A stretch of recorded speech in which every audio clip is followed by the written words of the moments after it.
There have been dramatic scenes in Parliament where the Ad Hoc Committee is hearing testimony of police and political capture.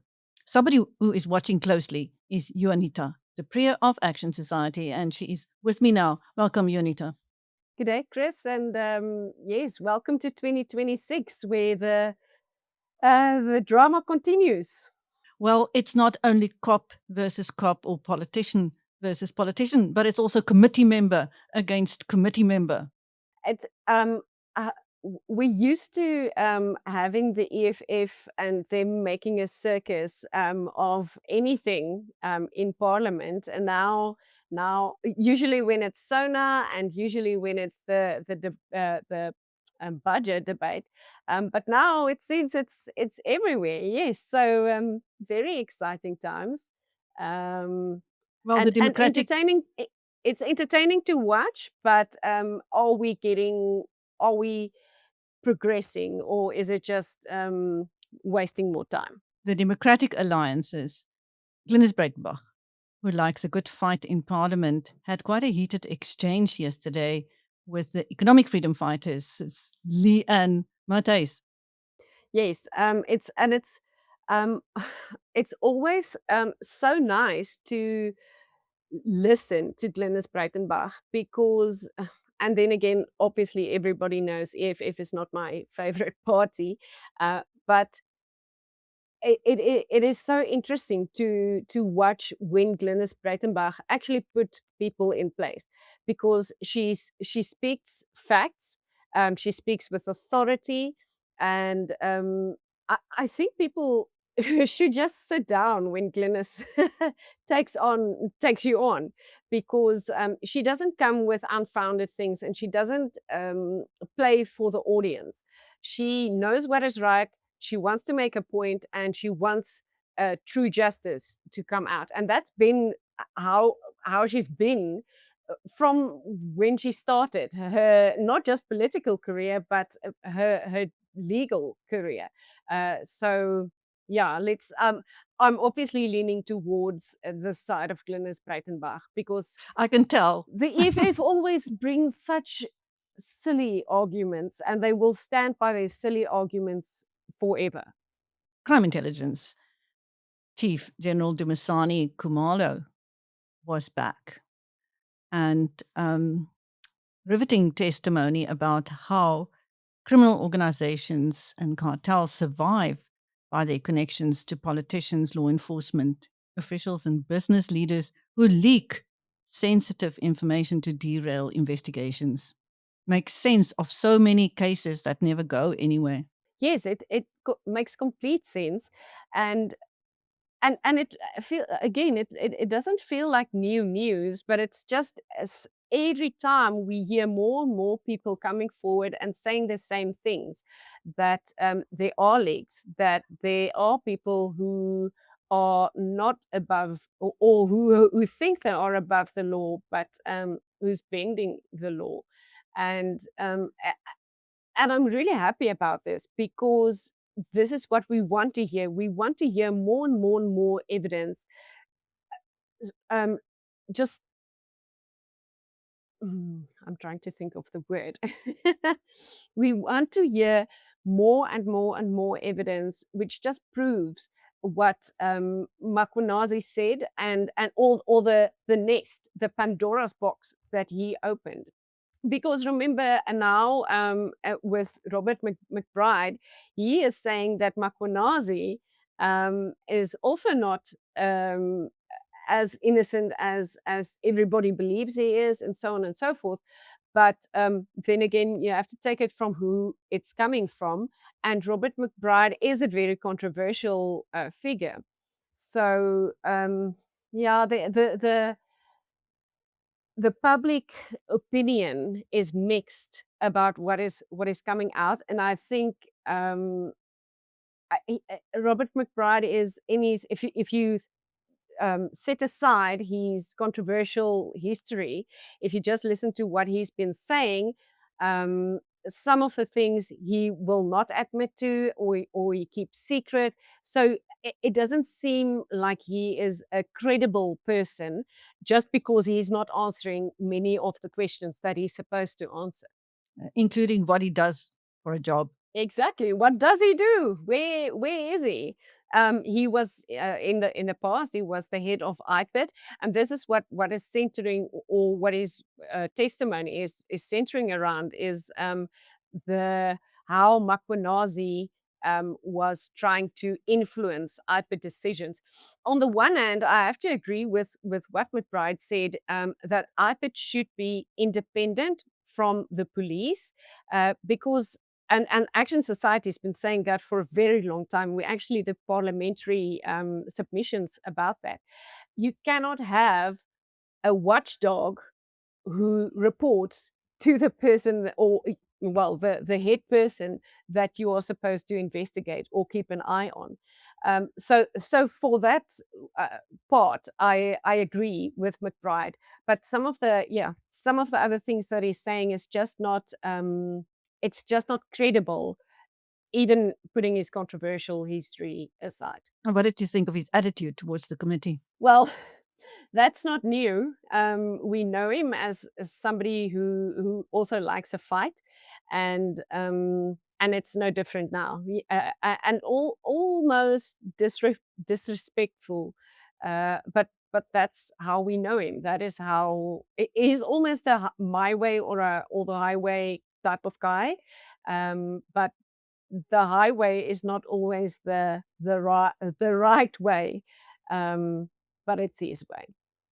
General Khumalo also testified about fabrication of evidence to remove him from office. And he wasn't the only one. The former acting National Police Commissioner, Komotso Palani, also testified of an orchestrated campaign to destroy his career and his personal life.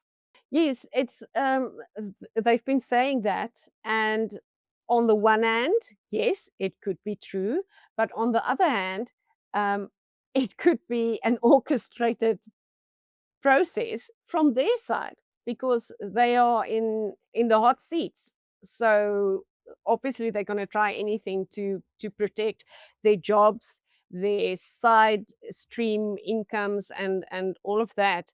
But w- it would be very interesting to see what the reports say in the end, and what the findings are with the evidence that at the end, all of the evidence that we've heard, because it can be this, or it can't. It can be something else. It's and everybody is contradicting each other because they are all scrambling. And we've said this many times, Chris, that everybody is scrambling to cover their own backs. And I don't think it's going to change. It is up to the people who are in the commission and the committee, to decide from the evidence what is right and what is wrong, and what and I think people should just remember. I don't think everybody knows. So the parliamentary committee, it's doing its work fast and uh, almost rushed, but they're getting through stuff. And then the commission is taking a bit longer. They extended their deadline, and but they already gave their first interim report as it was scheduled in December, and now the final one is supposed to be in March. But I'm not sure if they will get through everything by March. So maybe they will do another interim report and then extend their deadline again. But the thing the point that I wanted to make is the parliamentary committee, they're just doing oversight. So there's information coming out and so on, but they don't have the teeth to they can make recommendations of what should happen. And what we have seen in the past, sometimes it doesn't, or more times than less, it really doesn't go anywhere after that. But the commission, they have the authority to take legal action or to recommend legal action to have legal repercussions.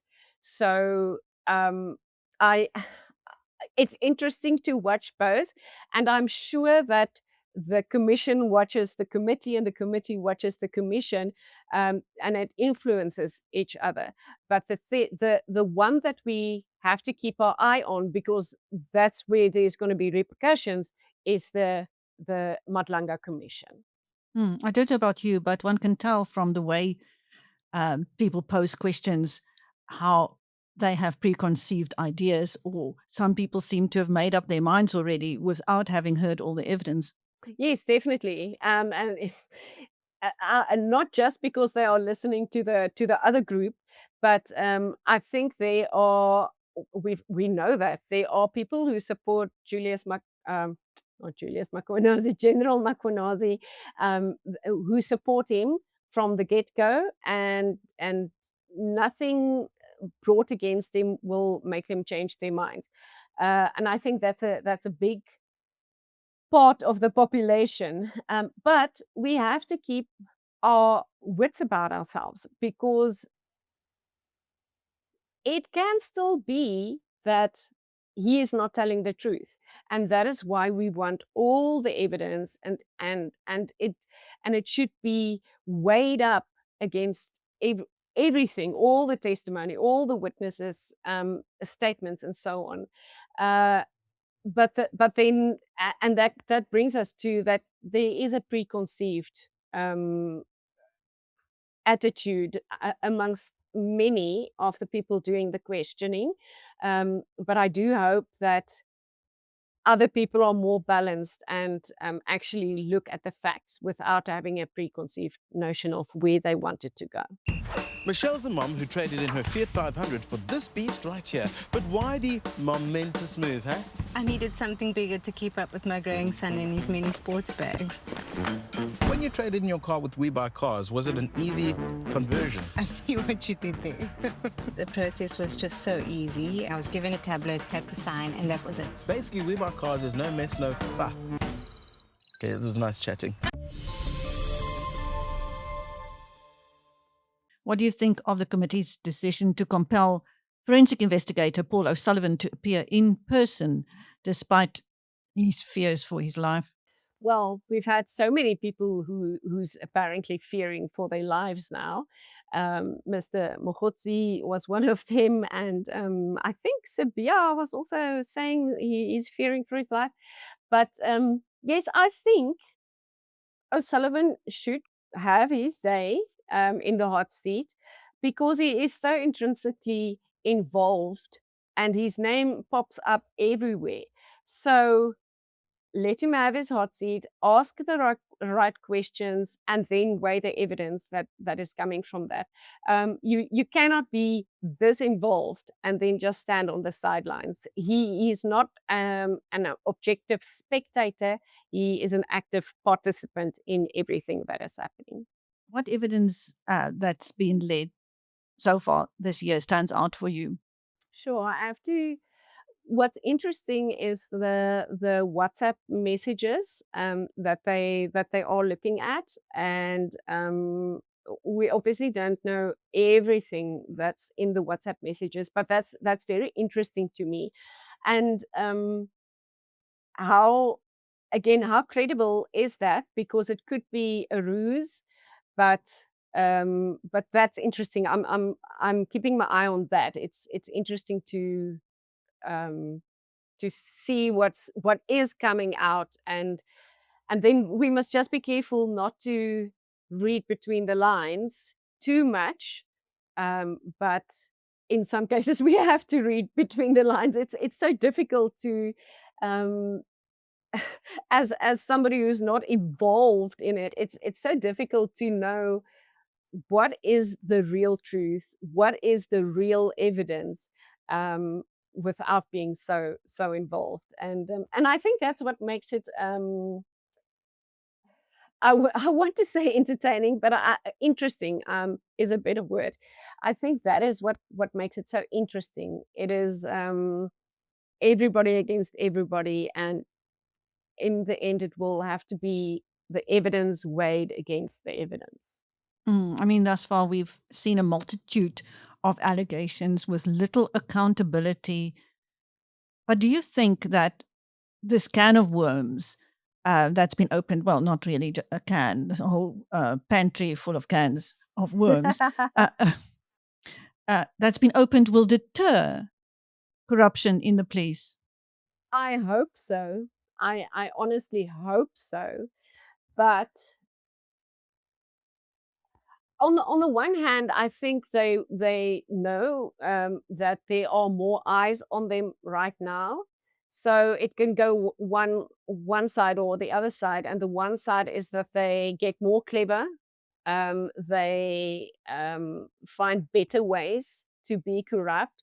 And the other way that I hope it goes is that they find other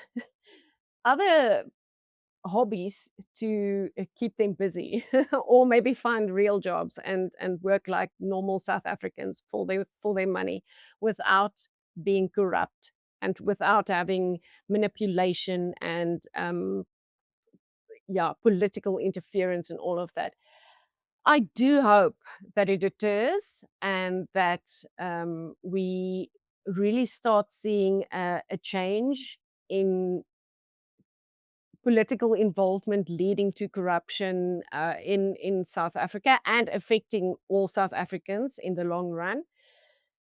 But I don't want to be foolish and think that things are going to change quickly in South Africa, because it's been such an established way of working for so many people that it feels like it's just the tip of the iceberg that we are touching on now, and it goes much wider. I think there is touching on many, like the hospital scandals and so on and so forth. It's touching on that, but it's not as detailed or complete as we need in South Africa to really turn it around. But hopefully this will get the ball rolling, so that we do see that change. And then I also want to I was thinking about that a lot over the December holidays and so on, while catching up on some nice light reading about politics. Um, I really want to do a shout out to journalists and people who don't say, well, it's the way it is, and I just turn a blind eye and, oh well, what can we do? The people who really, and in some cases, put their lives on the line to bring out the truth, and then I hope that the right people will take the lead from there.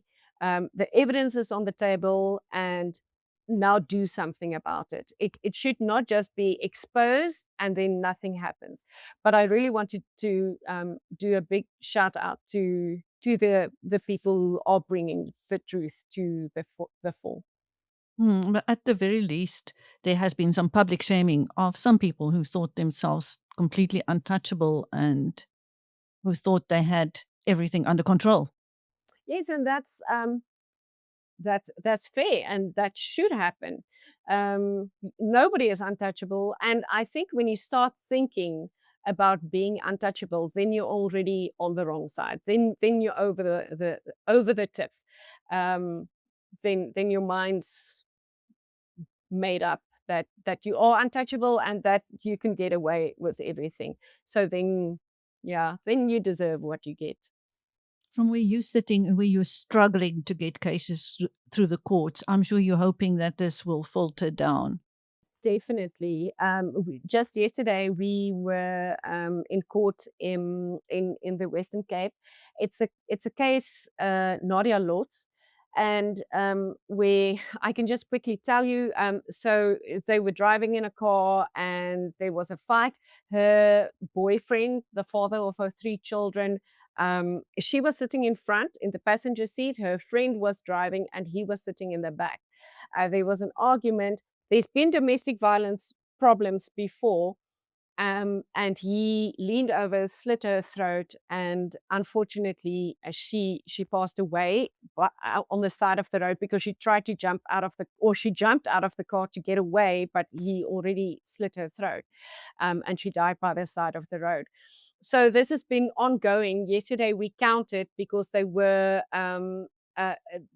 busy with the defense was supposed to bring their side of the story, and it was postponed again.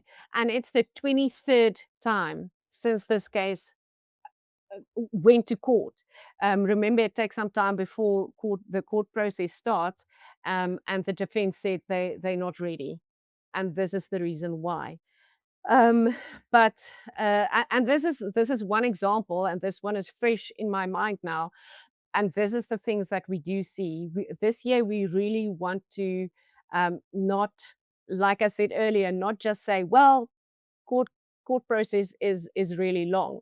We want to actively work to ensure that the court process is sped up, because justice delayed is also justice denied.